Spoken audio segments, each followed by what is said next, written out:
Dear Mike Gundy, we all have eyeballs, and we all witnessed a real quarterback out on the field on Saturday. So either you should be permanently banned from ever making any more quarterback decisions ever, or Lucy, you got some explaining to do.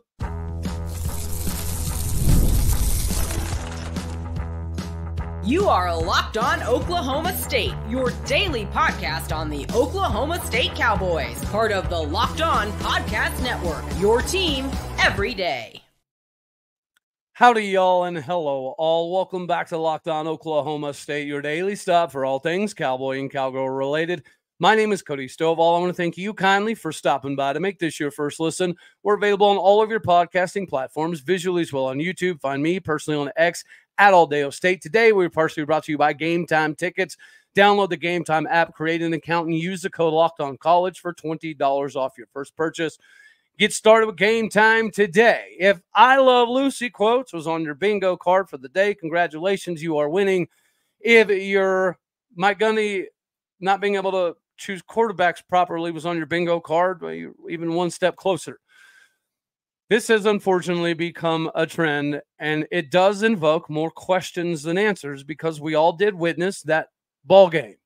And again, maybe Alan Bowman is a better quote-unquote quarterback. Maybe he throws a quote-unquote better ball. Maybe he conducts himself to practice more conducive for Gundy's liking. But he is not the leader of that football team. So instead of us harping on, well, this sucks that we finally got to see Garret Rangel get out there and do some things that made a big difference in the football team, we're talking about what could have been, what should have been. So instead of looking at a sub-500 record and instead of having a conversation about maybe making a bowl game, we're left wondering, what would this season have been like if the team could have rallied behind Garret Rangel much earlier on in the season? And furthermore, who's the one that's been making the decisions? Because it did kind of look like after the Utah game that Casey Dunn was ready to move on from Alan Bowman and at least begin the process of seeing what it would look like with Garret Rangel. Of course, Bowman had to come in the end of that Utah game and make it some semblance of effective.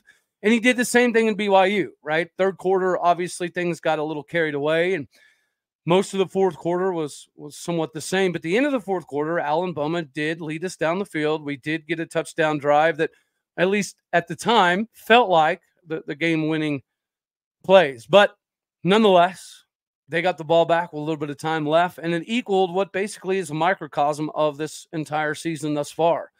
More questions than answers. And as much as I would love to say that the defense under Brian Nardo was able to help perform and put us in a position to be successful, that didn't happen either. I think you could argue that the defense in this game was the most underwhelming. And I'll be honest with you, I'm a little perplexed by that because you have somebody come in like Kevin Steele, who has all of the knowledge of the SEC defenses and what guys are typically trying to look for to isolate individuals for matchups. And the product looks virtually the exact same. Defensive line still is not able to get any push. Offensive coordinator Casey Dunn, I don't want to say that it looked good, but it looked better, right? Maybe it's not much more imaginative, but maybe Casey Dunn's offense is predicated upon a mobile quarterback for the most part, because we all realize now what Spencer Sanders was able to provide is something outside of the normal skill set when it came to just calling the X's and O's and running the plays in the system that Casey Dunn puts forth. But with what we saw from Garret Rangel and what we know we're likely going to get more often than not from Alan Bowman, and we now know that the Zane Flores injury is in fact legitimately real. So you have Garret Rangel out for the rest of the season. Now you have Zane Flores essentially out for the rest of the season.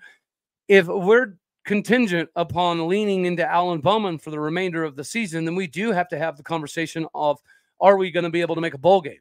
And then I think you have to go beyond that and have the conversation of, is a bowl game enough? Is a bowl game a good thing? Because those extra practices are absolutely pivotal to getting the guys ready for the next season. But the quarterback situation for Mike Gundy has always been problematic. How somebody is the greatest quarterback in Big 8 history that understands what a major target can be utilized in somebody like a Hartley Dykes to alleviate some of the pressure from a Barry Sanders or a Thurman Thomas. So you'd assume that Mike Gundy being back there and playing that position would make him more than adequate at choosing the right guy. But guys, this goes back before the Alex Cate, Brandon Whedon fiasco, even to some degree. Zach Robinson, Bobby Reed, also Poe guy. That was a whole Josh Fields, like that whole time frame right there. Mike Gundy was involved. And unfortunately, in the last 20 plus years, his decision-making process on who should play quarterback clearly has not gotten any better. We've gotten some really good quarterbacks to come through at Oklahoma State. But even then, like Mason Rudolph, right? Mike Gundy was very reluctant to play Mason as a freshman. We kind of understand that to some degree, but at the same time, sometimes you just need to let the freshmen get out there and show what they could do. We've seen several freshmen throughout the course of the season been able to pop up and be productive on the field. So there's no reason for us to think that maybe somebody like a Maluake Smith couldn't provide something that defenses are at least not privy to. I mean, you all know switching to a backup quarterback is typically problematic for a preparing defense because you don't exactly know what you're going to get. Well, obviously, BYU was not prepared for the mobility of Garret Rangel, just like Garret Rangel was not prepared to try to stiff arm the turf and receive a little bit of resistance. But if Alan Bowman is going to be the guy that leads us throughout the course of the season, we do have to begin this conversation of, is a bowl game even a realistic possibility? I would say when you look at the schedule, the next few games are very winnable, especially when you take into consideration that Arizona State starting quarterback seemingly will be out for this upcoming game against the Cowboys. Does that mean defensively we're going to have to scratch our heads all week wondering what we're going to get from a backup? That's a possibility. But if that's going to be the case, once again, why would we not do the same thing in return? Why would we allow Arizona State or anybody else to know precisely how to attack Alan Bowman and know precisely what we're going to do and how they can, get us out of our comfort zone to make the game problematic? When you have somebody like Maluake Smith that athletically can do a lot of the same things that Garret can do, I would say it's even somewhat reminiscent of what Zane could do. So is he going to run the offense the same? Probably not. But again, that's not a good thing. Us giving teams time to prepare for Alan Bowman is seemingly not beneficial to Oklahoma State. So although we've been able to scratch our head for a long time on some of the quarterback decisions that have been made under Mike Gundy's tenure, this is one of those that's not very head-scratching. If you don't have Zane, if you don't have Garret, you've got to play Maluake. You have to. We know what we get with Alan Bowman. The team knows what is possible for the most part with Alan Bowman. Is he able to provide some things occasionally? Yes, but the consistency has always been a problem. And when the consistency breaks down, plus you don't have a very good offensive line, mobility does in fact matter. Like even some of the things that Garret didn't do exceptionally well in the BYU game, the fact that he was able to elude pressure and break things back the other way to at least give more time for the wide receivers to find some openings, that's the stuff that Alan Bowman does not do. So I don't think it would behoove us for the remainder of the season to remain with the guy that everybody knows how to plan against. The game plan to stop Alan Bowman is pretty simplistic. The game plan to stopping Garret Rangel, Maluake Smith, and Zane Flores are entirely different beings. Mike Gundy does not need to be involved in any more quarterback decision-making processes at all. I mean, even as far as maybe them coming to Oklahoma State, he maybe should be removed from that because this is a trend with Mike Gundy, the inability to pick the right quarterback. It's absolutely mind-blowing. The eye test indicates that Mike Gundy should maybe take some of his big, phenomenal, fancy, awesome contract and start paying for people's AA meetings. Because I see a lot of alcohol coming up in the Cowboys' future. Speaking of, why not have a cure? Whenever you're trying to get involved with the Cowboys game days recently, if it doesn't involve alcohol, well, you might be a bigger individual than myself. But I do need alcohol now to get by with some of this Oklahoma State Cowboy football season. And ZBiotics pre-alcohol, probiotic drink is the world's first generically engineered probiotic. It was invented by PhD scientists to tackle rough mornings after drinking. Here's how it works. When you drink, alcohol gets converted into a toxic byproduct that's stored in your gut. It is that byproduct, not dehydration, that is to blame for the next rough day. The pre-alcohol procedures produces an enzyme to break down this byproduct. Just remember, make ZBiotics the first drink of the night. Drink responsibly, and you'll feel your best tomorrow. Every time that you know the Cowboys are about to come on, get your pre-alcohol drinks in now, and you'll be able to notice a big difference the next day. It's very easy to get bogged down in the monotony of how debilitating a season could be. Use the pre-alcohol mixture, drink responsibly, and enjoy tomorrow. Make sure that you go to zbiotics.com/LockedOnCollege, all one word, to learn more and get 15% off your first order when you use Locked On College, all one word, at checkout. ZBiotics is backed with 100% money-back guarantee, so if you're unsatisfied for any reason, they'll refund your money, no questions asked. Remember to heed the warning and head to zbiotics.com/LockedOnCollege and use the code LockedOnCollege, all one word, at checkout for 15% off. Make sure that you get squared away today. It is the best way to cure the bad things of the next day. And Mike Gundy's given us reasons to need it. From ZBiotics to more freshmen that are ready to see the field. Now, we did mention somebody like LaDainian Fields being ready to rock and roll, at least from a depth standpoint. We did not have Rodney Fields on the bingo card, though, and that individual showed up and showed out in a very big way. And you've also seen recently Ollie Gordon tweeting out about, let him be him, let him do his thing, let him cook, was the exact tweet. So clearly the guys understand that Rodney Fields does add a little bit of a different dimension.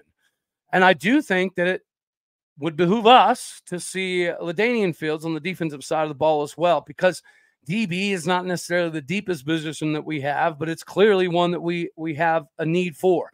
And as the season progresses and the injuries have in fact started to mount up quite significantly, not only are you going to see more freshmen, but how many times this season have we seen true freshmen that absolutely surprise us? Josh Ford to start off with, that performance by David Kabongo not too long ago. And then you got Rodney Fields out here making an emergence.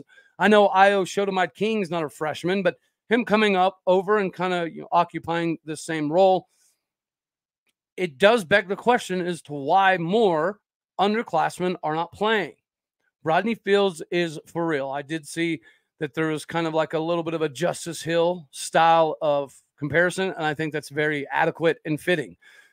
So we know that Rodney Fields is potentially going to be one of the young cats to take the mantle even more moving forward. And let's face it, guys, Ollie put on a heroic effort. And he tried to put on the Superman cape and make something happen for us in Provo, Utah, even after Garret Rangel went down.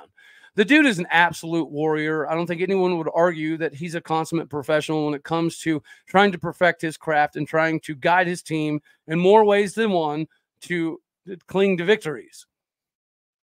But the dude just keeps getting beat up. And again, if we're now in a position where we're basically scratching the surface of obscurity by maybe making a bowl game, it just doesn't seem like a smart business move for Mike Gundy or anybody else on that coaching staff to continue to have Ollie Gordon toting the rock. Not for him, his future, injuries, draft stock, whatever the case may be. So maybe we need to see more of Rodney Fields. Maybe we need to see some more Sesi Vailahe. I mean, I honestly don't know what the reservation would be to see some more Trent Hallen. But if there's a reservation or Trent Hallen maybe has a little bit of an injury, then maybe let's see some Jalen Allen Hendricks. We need to see more of the youth to know what we have coming up, because ironically enough, when the youth does get on the field, more often than not, they do something. They do something very productive that causes us to say, okay, well, why don't we see more of that? Because the few freshmen who've been allowed to play, they haven't played anything like a freshman. Matter of fact, they've played like integral pieces of this particular roster. This is one of the reasons that I do think that it would be beneficial for us to retain Barnardo for one more year. Is he good schematically? No, not at all. Does it look like, he's got a lot of improvement? And maybe not so much, but the youth seems to be pretty excited about some of their opportunities. So why do we not see more youth play? We need to see more Rodney Fields. We need to see more of David Kabongo. I mean, I don't even know that we know exactly what we have out of the linebackers, because you're out so many already. And it's fair at this point in time. We have a more than a large enough sample size to realize that Kendall Daniels he's just not it. Like, the dude misses or guesses wrong far more than he guesses right. And you can't really make him the spy because he takes pretty bad pursuit angles. He seems lost. If anybody's running around out there looking like a freshman, unfortunately, somehow it's Kendall Daniels. Yes, he's got the NFL prototypical size, and the move from safety to linebacker is obviously something that was pushed by some potential NFL guys for Kendall Daniels' future. Maybe it's Joe Bob, maybe it's Nardo. I don't know what the answer is, but we've seen massive improvements over the years from guys like Colin Oliver and Nick Martin, and even Trey Rucker, who does a little bit of that hybrid role. But for some reason, we're not seeing the same cerebral output from Kendall Daniels. So the athletic specimen and the field general that is somewhat necessary is not lining up. So now you're finding that Kendall Daniels, although physically fits the bill of an SEC linebacker, mentally, eye discipline, just confusion, whatever the case is, it's just not working.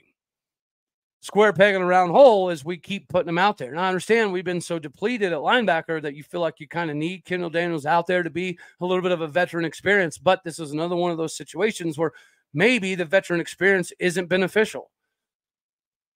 Maybe the veteran experience that is necessary is for the young guys to get experience, to some sort of become, veterans. I mean, I think most would agree at this point in time, Josh Ford, although still a freshman, he's kind of a veteran freshman. We've got plenty of freshmen that I think athletically provide a different layer that we currently do not have. And we all know that Mike Gundy loves seniority and the understanding of the offense and the defense and how to conduct yourself on a daily basis. And maybe that's part of the problem, I can't speak today, with Maluiake Smith, is perhaps athletically, Mike Gundy and everybody else knows that he's going to be able to do some things and extend some plays in ways that Alan Bowman just cannot do. But maybe he's doing something outside of the football facilities that is slowing down some of his not only progress, but potential of actually being out on the football field. Now, it can be problematic if you're a freshman and you realize that you're 4 deep, 5 deep, and you're a scout team piece that's probably never going to see the field. Naturally, that's going to be difficult. It's hard to prepare like the starter if you know you're actually never even going to get an opportunity. But that leads to me to another avenue of failing in recruitment. If you tell people, if you come to Oklahoma State, we're going to play the best players, and then they come to Oklahoma State and then they don't play, right? And then they see a bunch of seniors making mistakes that are very elementary, and then they see the coaches not correcting them or not, disciplining them. That all can become very problematic, right? Mike Gundy, again, talked about how negativity in the stands and negativity in the fan base, and that can have negative connotations in recruiting. But I find it very infuriating that there's no accountability from Mike Gundy in Oklahoma State. Like, everything's not fine. This unfortunately has become a trend. This is not a one-off. And now we're finding ourselves in a more precarious situation than any time since 2004, 2005-ish, right? Those were the days of just simply making a bowl game were awesome. 7 wins, 8 wins, phenomenal. Mike Gundy has raised the bar, but he has not really lived up to the bar that he raised, at least recently. Again, I think some changes are inevitable. At this point in time, Mike Gundy just has to save face with some of the changes. But his management of quarterbacks has got to be studied. Like, it has to be a featured case study somewhere of how somebody can be such an icon at that position, at this school, at this place, and fail so miserably in this one particular area. But if you're wanting to see what the Cowboys can get done, get your tickets to Waco. Game Time has you covered. If you want to go check out the Cowboys take on the Baylor Bears, if you want to watch the Cowboys take on the Sun Devils for homecoming, who knows what it's going to look like. But what you do know is with Game Time, you can get the best tickets in the game. With the Game Time pick, it's going to filter out all the crazy stuff to just find you the incredible deals on great seats so you don't have to waste time searching through thousands of tickets. Whenever you are looking to get the all-in pricing, with Game Time, it's a feature that shows you the total up front with no surprise fees at checkout. The lowest price guarantee means that Game Time will credit you back 110% of the difference, and you already know the panoramic seat view is the best in the biz, and you know exactly where you're sitting in the app before you buy.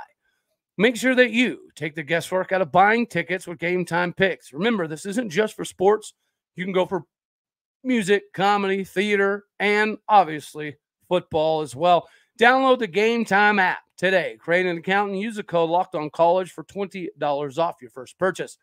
Terms apply. But again, create that account and redeem that code LOCKEDONCOLLEGE for $20 off. That is Locked On College, all one word. Download Game Time today because you already know what time it is. It's game time.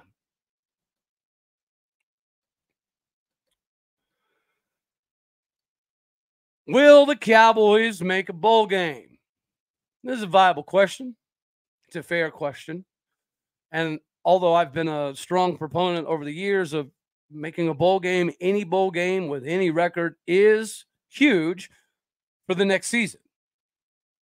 But if you do, in fact, go to a bowl game, like let's say, this previous season, the Big 12 title game didn't go well. The bowl game, for the most part, did go well. And it gave us a pretty good understanding of some of the young cats we were going to be able to utilize this upcoming season. But it doesn't appear as though that's the case because the utilization of those guys seems pretty few and far between. So if you're using the bowl game just to simply get everybody ready for fall and the spring, but your fall and the spring are continually not living up to expectations, then is going to a bowl game, A, even good enough? And B, is it beneficial for this particular ball club to make a bowl game? What I mean by that is, does it equal more status quo? I think I was talking to somebody like somewhat jokingly, what if Garret Rangel goes out there, does the daggone thing, we win 4 of the next 5, so on and so forth, something crazy like that?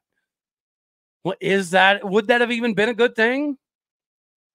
Because does that not just kind of put masking tape or a Band-Aid over the actual issue? I think that's what happened last season. We had a lot of issues. We had a lot of problems, but Mike Gundy seemingly did a phenomenal job jumping back in and adjusting some things and changing some things. And that rolled us into this season, right? The most anticipatory season of all time with all the returning starters and all the returning talent from the roster. But now I'm wondering if a bowl game is even a good thing. I think it's absolutely preposterous that a bowl game at any point in time anymore as an Oklahoma State fan is viewed as a successful season. So a toilet bowl with a 500 record, to me, that doesn't equal a successful season, not even close. That would be a very disastrous season by Oklahoma State standards, or at least for the last 20 years under Mike Gundy. And if we do make a bowl game, do we expect anything to change? Right? It's a darn if you do, darn if you don't scenario. Of course, we want our team to be successful. We want our Cowboys to do good. We want to make a good representation of our university, of the orange and black, and spread the love of Cowboy country through all around Big 12 land. But does making a bowl game or even winning a bowl game, does it just mean more status quo? Would it take us missing a bowl game before the people like President Schramm and Chad Weiberg started forcing the bigger questions. I think you're seeing out of Utah, right? Maybe Kyle Whittingham is potentially coming to the end of his rope. We've been kind of hearing that for a while before the season even started. Well, their offense coordinator has been there a while, and he has deemed that what he is doing is not satisfactory. So instead of dragging down Kyle Whittingham, he's out. He did the honorable thing, and he left. And then you got OU. I never thought I'd be envious of OU, but at least they have the testicular fortitude to show the team, the fans, everybody, what is happening is not acceptable. This cannot take place in Norman, Oklahoma. So, Latrell, you're gone. Ludwig, Utah, hey, this is not acceptable. Something has to happen. Why do we not get that in Stillwater? Of course, we know Mike Gundy is not going to make any critical decisions because everybody has families. But then are we even a serious Power 4 contender? We're not operating like one.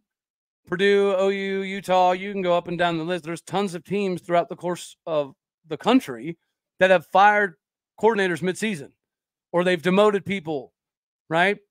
I can't remember where it was. It may have been USC, but they'd mentioned how the offense coordinator wasn't the one actually calling plays anymore. He was still technically the OC, but he wasn't the one in the headset on game days changing stuff up. I can't remember what school that was, but that was just a week and a half or so ago. So schools are able to manipulate their coaching situations to at least show the team, show the fan base, show the donors, show everybody that we are still engaged. We haven't given up. We understand there are problems, and we're willing to address them. We're willing to admit that we screwed the pooch here, so they're fired. Or in Ludwig's situation, he knew that this was unacceptable, and he wanted to do something that was beneficial to Kyle Whittingham, so he stepped down. And, of course, somebody else is going to, kind of fill that void in the meantime. But are we not a serious university? I mean, Mike Gundy said it himself. If football is successful, if the funding behind football is successful, then most of your other sports, by and large, are going to have some levels of success as well. But we're not even acting like we take football seriously. Like, how can you say at Oklahoma State and everywhere you have to view football first? Because if football's not a serious contender, then financially every other sport is going to lack. Okay, cool. We're lacking. And we're not doing anything about it. And what seems to be the most frustrating is that you're watching teams all around the country just make a statement by making a move or making a decision or putting somebody on a hot seat or demoting somebody, promoting somebody, interim this, whatever the case may be. Yet Mike Gundy is refusing to do so. So I'm definitely not saying Mike Gundy should be fired. I will say that after this season, it's fair that he pay for everybody's AA meetings, give some money back. I think probably Nardo should give some money back. All right. But his contractual status should change. There should be some limitations put on for the next contract. Like if you miss a bowl game, X, Y, or Z should happen. Because this grandiose stance of Oklahoma State's going to back football, and if football's good, then enrollment's good, and every other sport's good, and the money's good, and everything's good, that is pretty true. So why are we allowing football to get to the level that it's at without any accountability, and it's causing us to lose recruits? It's not just Jordan Covington. There's other guys we've lost out there as well that aren't being very public about it because of seemingly lack of accountability from Mike Gundy. If you're a recruit's parent or you're a high school coach and you talk to Gundy and you're like, hey, man, what is happening? Is this fixable? You want to hear something from Mike Gundy like, hey, we realize we did X, Y, or Z wrong. We're going to fix it. You don't want to hear, no, we're fine. We're okay. Everybody should still come to Stillwater. Everything's still fine in Stillwater. We don't need to talk about anything, change anything, adjust anything. We're fine. It ain't going to fly. And to follow it up with, you're too soft, your parents are soft and weak and whiny, complainy, bitchy, all that stuff, on top of not being very good, you can't have that. if you're going to be a hard-ass coach, right, you better be producing on the field, and you better be producing dudes to the NFL. If you're a complete hard-ass and you're still winning, you're competing for conference titles, you're sending dudes to the NFL left and right, nobody can really say much. But if you're trying to be a complete hard-ass while also refusing to hold yourself accountable at all, while bad-mouthing the fans and the fan base and parents and this and that and the other, eventually it's all going to culminate with, okay, well, what are you doing then? You, Mike Gundy, since you have all of these opinions, you have all of these stances, what are you producing? And if the product that's being produced is not indicative of the verbiage being put out, then there's a disconnect somewhere. And that disconnect will lead to more problems in recruiting than any amount of fans talking disgruntled in the stands or on social media or on podcast or anywhere else. Stop pointing the blame at society and weaknesses and this and that and the other. Like, maybe say, Mike Gundy, I have screwed the pooch. I've been screwing the pooch. I haven't taken this seriously, or something. Something. Teams next to us, around us, in the same conference, in the same state, they're addressing deficiencies mid-season because they realize that if you continue to just cover your eyes and act like everything's fine, it'll just get worse. It's time to ask the question, like, how serious does Mike Gundy view Oklahoma State? Does he seriously want us to be a contender? Because in this NIL transfer market era, you can't keep slipping this far backwards while also standing firm on the statue of, we're good, we're fine, no big deal, nothing to see here. It's just, it's indefensible at this point in time. Anywho, that's all we're going to have for this one right here. As always, you know I love you. God bless. Go Pokes. Thank you for tuning in to make this your first listen here in Locked On Oklahoma State. You could be anywhere, so happy you choose to be here. Like it if you like the daggone thing. Dislike if you don't. That's okay, too. More importantly, share, comment, and subscribe. My podcast people out there, you know what to do. Hit the stars, leave a review. You're the bricks, the bread, the butter, the fountain, the fondue, the foundation, the funny stuff. You're all of it. I appreciate you.